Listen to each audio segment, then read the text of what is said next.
მოგესალმებით. დღევანდელ ჩემს ვიდეოში ვისაუბრებ რახუს შეერთებაზე სხვადასხვა პლანეტებთან. მათთვის, ვინც საერთოდ არ იცის რახუ რა არის და ბედური ასტროლოგია არ იცის, შეგიძლიათ სრულიად უფასოდ გაეცნოთ ჩემს ლექციებს, რომელიც აგერ YouTube-ზე არის ატვირთული და ამ ლექციების მეშვეობით შეგიძლიათ სრულფასოვნად წაიკითხოთ საკუთარი ნატალური რუკა. მათთვის კი, ვინც იცის რახუ რა არის და ყავს რომელიმე პლანეტასთან ერთად, ამ ვიდეოში ისეთ ინფორმაციას მოგაწვდით, რომელიც მე თვითონ აღმოვაჩინე და არა მეინსტრიმ ასტროლოგიურ წყაროებიდან მაქვს შეძენილი. და ასევე გაგაცნობთ საინტერესო кейსებს, როგორ მანიფესტირდება ეს რეალურ ცხოვრებაში, რადგანაც მე მაქვს საშუალება რომ არა მარტო რუკაში ჩავიხედო ადამიანის, არამედ ვიცოდე ამ ადამიანის წინა ცხოვრებებში რა მოხდა.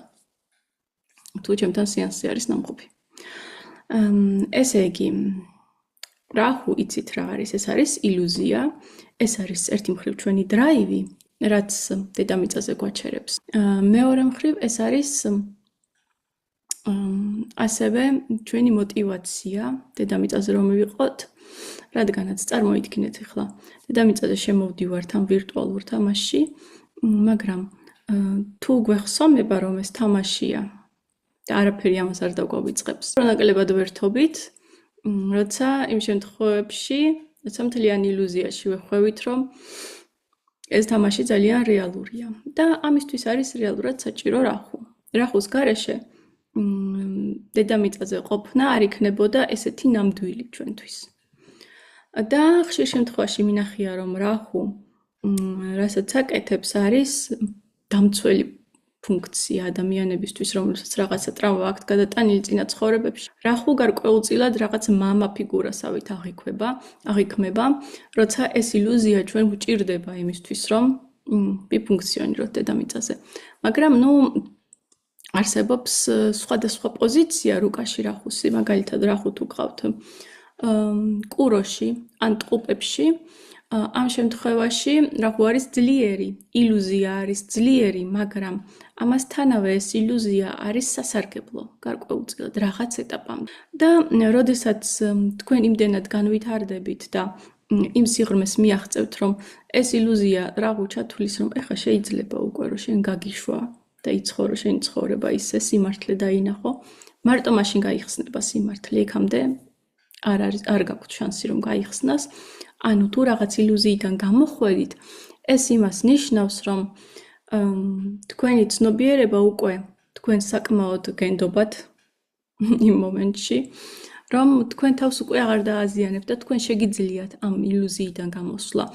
და სანამ ამ ილუზიაში იყავით, თვლით რომ აი გეძინათ, ან რაღაც ისეთი ეტაპი იყო, როცა უფრო ადრე უნდა გამოსულიყავით ილუზიიდან, რადგანაც სანამ არ იქნება უსაფრთხო თქვენთვის ეს.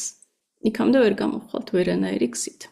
ხო, თუ რახუ არის სუსტ პოზიციაში, ანუ საწინააღმდეგო მდგომარეობაში, რახუ გყავთ მშვილდოსანში და რახუ გყავთ მორიელში, ეს არის რთული პოზიცია რახუსი და ეს არიან ადამიანები, რომლებსაც ძალიან უჭირთ დედამიწაზე გაჩერება, ძირითადად. და აქვთ რაღაცა ცნობიერებას, აქვს რაღაცა რთული საკუთარი თავისთვის გავლილი, რაღაცნაირად რთული კარმა, ასე ვთქვათ. და ამ ადამიანებმაც უნდა იზრუნონ, რომ გააჯანსაღონ რახუს ენერგია. რადგანაც ესენი შედიან ილუზიაში, ოღონდ საკუთარი თავის სასარგებლოდ კი არა, პირიქით საკუთარი, ასე ვთქვათ,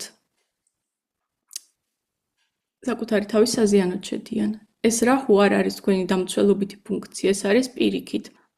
ისეთი ილუზია, რომელიც გირთულებთ უფრო ცხოვრებას. თუ ძლიერი რახუ ტყუპებში და კუროში კი არ გირთულებთ ცხოვრებას, პირიქით გიადვილებთ და რაღაცა იმ მამასავით არის, რომელიც ბოლომდე სიმართლეს იმიტომ არ გეუბნება, რომ შენ გიფრთხილდება, პირიქით ის რახუ, რომელიც არის ბარდნილ პოზიციაში, ანუ არის მორიელში და არის მშვილდოსანში, პირიქით გატყუებთ რაღაცას. და მან თქვენ თვითონ უნდა გამოხვიდეთ ილუზიიდან, რაც შეიძლება ჩქარა. უნდა წაიკითხოთ მუდმივად რახუს მანტრა, უნდა წაიკითხოთ კალის მანტრა, რომელიც დაგეხმარებათ. რა ხდება, როდესაც რახუს მანტრას კითხულობთ? რახუს მანტრას როდესაც კითხულობთ, მაშინ თითქოს ეს ენერგია რახუსი ჯანსაღდება და უბრუნდება რეალობას. და ასევე კალის მანტრას გარკვეულწილად რახუს მანტრა კალის მანტრაა და კალი ეს არის ის ენერგია, რომელსაც გამოყავ ხართ ილუზიიდან ყველაზე ძლიერად. როგორ გამოიხატება ახლა? კალი კი არ ჩამოვა და რაღაცას გეტყვით. გამოიხატება იმითი, რომ სამყარო დაიწყებს რეალური სახის მიღებას. ანუ შეიძლება ცოტა მწარე იყოს, განსაკუთრებით ვისაც ბარდნაში აქვთ რახუ, ილუზიიდან გამოსვლა ძალიან უჭირთ, იმიტომ რომ მწარეა ძალიან ეს ილუზიიდან გამოსვლა. მაგრამ სამაგიეროდ ეს გამოსვლა გიადვილებთ ცხოვრებას შემდეგ. ეხლა თვითონ რაც შეეხება რახუს შეერთებას პლანეტებთან. თუ რახუ ყავთ რომელიღაც პლანეტასთან, ეს იმას ნიშნავს, რომ იმ პლანეტას აქვს ესე შემოკრული რახუს საბურველი და ცოტა ის პლანეტაც ილუზიაშია. და რატო ხდება ახლა ესე? რომელიღაც ცხოვრებაში აუცილებლად რაღაცა მოხდა, სადაც რაღაც ილუზიაში გაეხვა ეს ენერგია, ეს პლანეტა თქვენთვის და სხვადასხვა პლანეტა უკავშირდება, რა თქმა უნდა, სხვადასხვა გამოცდილებას. და ეხლა სათითაოდ ვისაუბრებთ ყველა პლანეტაზე რახუსთან შეერთებაში. დავიწყოთ რახუ მზით. ანუ იმ ადამიანებს, ვისაც რახუ და მზე ერთად ყავთ, აქვთ ილუზია ჯერ საკუთარ თავთან დაკავშირებით, ვინ არიან და მერე სამყაროსთან დაკავშირებით. ეს არიან ადამიანები, რომლებმაც გამოსცადეს ხშირად ის, რომ ყველას უყვარდა და მერე ყველა მიატოვა. ძალიან ხშირად ხდება ხოლმე ესე და ამიტომ აქვთ რაღაცა ესეთი პერიოდები, როდესაც ძალიან კარგად გრძნობენ თავს დედამიწაზე და მერე უცებ ძალიან ცუდად გრძნობენ. ეს დისბალანსი აქვთ ხოლმე ყოველთვის. მამასთან აქვთ ძალიან ესეთი უცნაური დამოკიდებულება, პერიოდულად არის, რომ ძალიან კარგად არიან, კარგი ურთიერთობა აქვს, რადგანაც ზე მამასაც აღნიშნავს და რაღაც პერიოდები აქვთ, როდესაც საერთოდ არ აქვთ ურთიერთობა.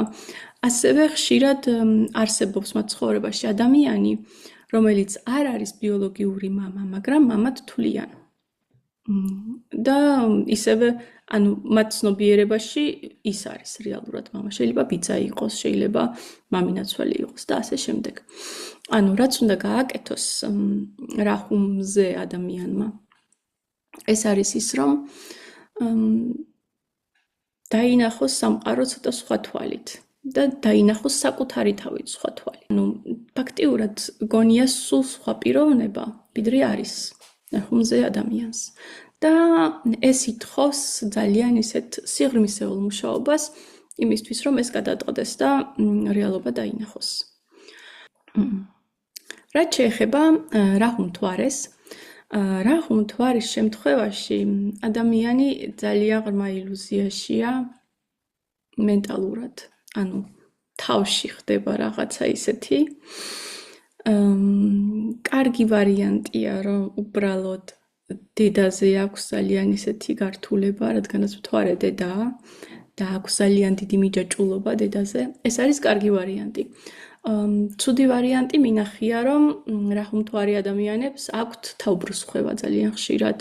ანუ წარმოიდგინეთ, რომ თქვენ მენტალზე არის შემოხვეული ეს რახუს ენერგია. და უფრო მენტალზე აზროვნებაზე კი არა, ცნობიერებაზე თვითონ, ანუ თავს როგორ გრძნობთ, ხშირად არ არის ჯანსაღი და შეიძლება კონდეს თავბრუსხვევა. შეიძლება კონდეს ელანდებოდეს რაღაცეები, ანუ კი არ ელანდებოდეს, რეალურად ხედავდეს სხვა დიმენსიებს, მაგრამ ისეთ მდგომარეობაში და ისეთი ასაკიდან, როცა ეს მისთვის ძალიან რთულია. რახუ მთვარე ადამიანსაც ჭირდება საკუთარ თავზე მუშაობა და გაშვება რახუს ენერგიის, ანუ მთვარის გაჯანსაღება. აქ შეიძლება მთვარის მანტრაც წაიკითხოთ და რახუს მანტრაც წაიკითხოთ, რომ გააჯანსაღოს. და ასევე ძალიან ხშირად უნდა დაუსვათ საკუთარ თავს კითხვა, რომ ის, რასაც ვგრძნობ, ახლა რეალურია, თუ რაღაცას ვიგონებ, რაღაცას ვაზვიადებ. ანუ reality check-ი ჭირდება რეალურად ამ ადამიანს საკუთარ ემოციებთან დაკავშირებით. ხო. რახუ მერკური. რაჰუ მერკური ეს არის ძალიან საკმაოდ რთული პოზიცია, რადგანაც წარმოიდგინეთ მერკური, რასაც წარმოადგენს ჩვენი აზროვნება, ის ჩვენი მენტალი და ეს არის მუდმივად ილუზიაში. წარმოიდგინეთ როგორია. რაჰუ, მერკური ადამიანები რაღაცებს იგონებენ პრობლემებს, იგონებენ რომ რაღაც ხდება, მაშინ როცა არაფერი არ ხდება. შეიძლება რაღაც ისტორია მოიგონონ, რომ ამას ვამუშავებ, მაგრამ სინამდვილეში იმის უკან არაფერი არ იყოს. რეალური кейსები რაჰუ, მერკური ადამიანების ილუზიიდან გამოსვლის საკმაოდ ბევრი მაქვს, ანუ ჩემთან სეანსზე საკმაოდ ხშირად მოდიან და ძირითადად არის ხოლმე რომ რაღაც გამოსცადეს წინა ცხოვრებაში და ჯერ კიდევ იქ არიან. ანუ ჯერ კიდევ ესე გონიათ რომ ის რეალობა ნამდვილია. და სჭირდებათ გადმოსვლა ამ სამყაროში. დადებითიც აქვს რაჰუ მერკურს, რაღაც ისეთი შეიძლება მოიგონოთ, რასაც სხვები ვერ მოიგონებენ, არ გაქვთ ესეთი ტრადიციული ხედვა საგნების, ანუ თუ ხართ გამომგონებელი, რაღაც ახალ სისტემებს იგონებთ, რაჰუ მერკური აქ დაეხმარება ადამიანს, რადგანაც არ არის სწორხაზოვანი მერკური და შეუძლია რაღაცაზე გადახტეს, მაშინ როცა ვიღაცა უბრალოდ სწორხაზოვნად რაღაცას ფიქრობს. რაჰუ ვენერა. რაჰუ ვენერა შემთხვევაში ეს არის ილუზია, რომელიც შეეხო რომელიღაც ცხოვრებაში, ან ქალურ ენერგიას, ან სასიყვარულო კავშირს. მინახია რომ მაგალითად ზედმეტად ილუზიებში გადავარდნილა ადამიანი, რომელიღაც ცხოვრებებში სიყვარულთან დაკავშირებით მქონია ზედმეტი მიჯაჭვულობა რაღაც კონკრეტულ ადამიანზე და შემდეგ ამ ცხოვრებაში რაჰუ ვენერას ამანიფესტირებს თავის ცხოვრებაში. ანუ განსაკუთრებით სასიყვარულო ურთიერთობებში ვლინდება, როდესაც ურთიერთობაში შედიხართ, ვერ ხედავთ, ასე ვთქვათ, ნათლად. ადამიანი შეიძლება მოგეჩვენოთ ის, რაც სინამდვილეში არ არის, რაღაც გააღმერთოთ და მერე უცებ აღმოჩნდეს, რომ ისე არ არის და უცებ გადმოვარდეს ამ თქვენი გაღმერთებული ადგილიდან. ამიტომ აქ განსაკუთრებით ურთიერთობაში უნდა დაიცვათ ხოლმე ეს რეალობის, ასე ვთქვათ, reality check სიტუაცია და კითხოთ საკუთარ თავს, რომ ეს ადამიანი მართლა ისეთია, როგორსაც მე ვხედავ, თუ მე გამოვიგონე. და ჯობია რომ დასაწყისშივე გამოხვიდეთ ამ ილუზიიდან, ვიდრე რაღაცა ისეც მინახია, რომ წლებია ადამიანი ამ ილუზიაში, რა ვიცი, 10 წელი და მერე უცებ აღმოაჩენს, რომ თურმე ის ადამიანი, ვისთანაც ურთიერთობაშია, სულ სხვა ადამიანია. ამიტომ აი ეს რაჰუ ვენერას შემთხვევაში აქ არის სიფრთხილე საჭირო.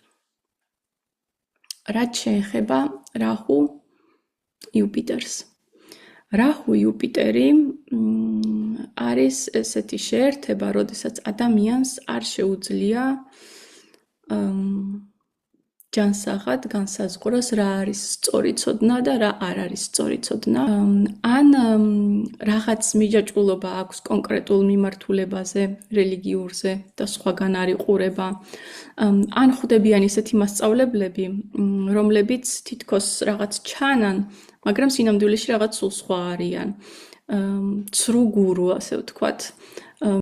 ხშირად მინახია ადამიანებში, როდესაც რაჰუ იუპიტერი ერთად აქვს, რომ რაღაც ცოდნა, რაღაც სწავლება ძალიან მოსწონთ, მიყვებიან და შემდეგ 100%-ით იცვლიან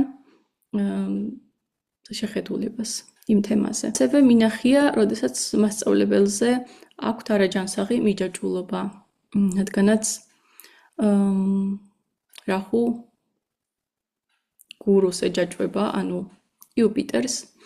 და აქ ყოველთვის კითხვა უნდა დასვათ, რომ ეს ცოდნა ბოლომდე თქვენია, თუ უბრალოდ რაჰუმ რაღაც ილუზიაში გაგახვიათ, ან ეს რელიგიური მიმართულება ბოლომდე თქვენია, თუ რაჰუმ გაგახვიათ რაღაც ილუზიაში და რაღაც პერიოდის შემდეგ საერთოდ სხვანაირად დაინახავთ რეალობას. ისეც მინახია, როდესაც რაჰუ იუპიტერის შეერთების მქონე ადამიანს შეიძლება ძალიანაც მიყვებოდეს რაღაც რელიგიურ მიმართულებას, მაგრამ შეიძლება რაღაც მიმართულებას მიყვებოდეს ფილოსოფიურს და რელიგიასაც სჯეროდეს, ანუ კითხვებს არ სვამდეს. იქ მერკურს აქვს ხოლმე ცოტა დაკარგული, ასე ვთქვათ, ფუნქცია და უფრო ძალიან ფანატიკურად უყურებს თუნდაც არარელიგიურ მიმართულებას ადამიანი ან ფილოსოფიას. ათეისტებიც კი არიან რახუ იუპიტერით, რომლებსაც ეს ათეიზმი აქვთ როგორც რელიგია. ანუ შეიძლება ათეისტი იყო ადამიანი და თვლიდა რომ ხო, არაფერი არ არსებობს, მაგრამ თუ ვიღაცა რაღაცას დამიმტკიცებს რომ არსებობს, მიუყვები. მაგრამ აი რახუ იუპიტერი არა, რახუ იუპიტერი დაიცავს იმ თავის ათეიზმს ისე როგორც რელიგიას. აი ეს არის რახუ იუპიტერი. რახუ მარსი. რახუ მარსი ძალიან ფეთქებადი ენერგიაა და ადამიანი შედის ბრძოლაში იქ, სადაც არ არის საჭირო, ან ხედავს საფრთხეს იქ, სადაც არ არის საჭირო. ესეც რაღაც წინა ცხოვრების ტრავმასთან არის დაკავშირებული და როდესაც რახუ მარსი ერთად ყავს ადამიანს, ჯობია რომ ეს ჩადოს რაღაც პროფესიაში, ანუ რაღაც ისეთი პროფესიით დაკავდეს, სადაც იქნება ექსტრემალური სიტუაცია, სადაც საჭირო იქნება სამსახურის გამო ამ დაძაბულ მდგომარეობაში ყოფნა და არა გადაიტანოს, ასე ვთქვათ, ოჯახის წევრებზე, ან გადაიტანოს ყოველდღიურ ცხოვრებაზე ეს რახუ მარსის შეერთება. წინა ცხოვრებებიდან ხდება, როდესაც ადამიანი ზედმეტად აგრესიაში გადადის და იქ, სადაც საჭირო არ არის აგრესია, იქაც ავლენს ამას, მაშინ აქვს რახუ მარსი ერთად. და კიდევ მინახია ესეთ სიტუაციები, როდესაც ადამიანს არ გამოუხატია რომელიღაც ცხოვრებაში თავისი უკმაყოფილება, რაღაცა მთელი ცხოვრება რაღაცას ითმენდა და ამ ცხოვრებაში ამას აგრძელებს, ზოგადად ითმენს ყველაფერს, მაგრამ აი აქვს რაღაც აფეთქებასავით, როდესაც რაღაც სიტუაციებში ვლინდება. ესეთ სიტუაციაც მინახია, როდესაც ადამიანი ვთქვათ ვერ ხსნის იმ აგრესიას, რომელიც მის მიმართ გამოვლინდა, რომელიღაც ცხოვრებაში, ანუ მაგალითად ძალიან მშვიდობიანად, ჰარმონიულად ცხოვრობდა ვიღაცასთან ერთად და ბოლოს ის ვიღაცა გაგიჟდა, რაღაცა მისთვის არალოგიკური სიტუაციაში მოკლა და შემდეგ ეს ადამიანი ცნობიერება გადაწყვეტავს, რომ სამყარო არის ისე მოწყობილი, რომ საფრთხე საიდან უნდა ელოდი არ იცი და იმასაც კი ამანიფესტირებდეს, რომ არაადეკვატური ადამიანები ერტყას გარშემო. ანუ ძალიან თითოეულ ასე ვთქვათ, შეერთებას ძალიან ბევრი ისტორია შეიძლება ედგეს უკან. და მე უბრალოდ იმ кейსებს გეუბნებით, რაც მე შემხვდა. თორემ შეიძლება აბსოლუტურად სხვა რამის გამოგონდეს ადამიანს რახუ მარსი ერთად. უბრალოდ რაც გარანტირებულია, ეს არის ეს მარსის ენერგია არის დასაწყნარებელი, დასაშოშმინებელი და არის რაღაცაში გამოსახატავი აუცილებლად. რაც შეეხება რახუ სატურნს. რახუ სატურნს აქვს ძალიან კარგი გამოყენებაც და ცუდიც. ანუ კარგი რა არის, რომ ადამიანი არის სასწაულად გამძლე. ანუ მის გამძლეობას ლიმიტი არ აქვს. რახუ სატურნით არიან ხოლმე ადამიანები, რომლებიც აღწევენ დიდ წარმატებას, მაგალითად ბრძოლაში წესებს გარეშე, ან რაღაც ესეთში. ან მოკლედ ძალიან წარმატებული ადამიანები არიან, რადგანაც აი ეს გამძლეობას სატურნისას რახუ ძალიან აძლიერებს. მაგრამ იმ შემთხვევაში, თუ ესეთი ადამიანები არ გამოხატავენ, ანუ არ მისცემენ ამ ენერგიას საფუძველს, რომ გამოიხატოს, შეიძლება თვითონ დაბლოკოს კიდევაც სატურნმა რახუ და ეს ცხოვრებისეული დრაივი.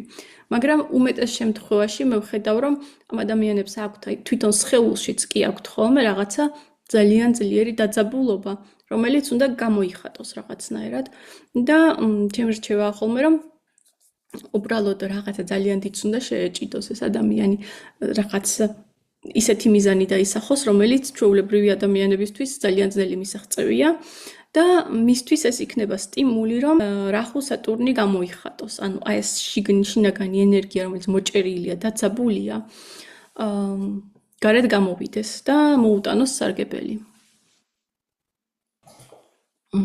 სულ ეს არის დღეისათვის. კითხვები თუ გექნებათ, შეგიძლიათ კომენტარებში დაწეროთ და იგი პასუხებთ. და არ დაგავიწყეთ, რომ ნებისმიერი ასტროლოგიური შეერთება, ან ნებისმიერი პოზიცია შეგიძლიათ გადააქციოთ თქვენთვის სასიკეთო ფაქტორად. მადლობა და მომავალ შეხვედრამდე.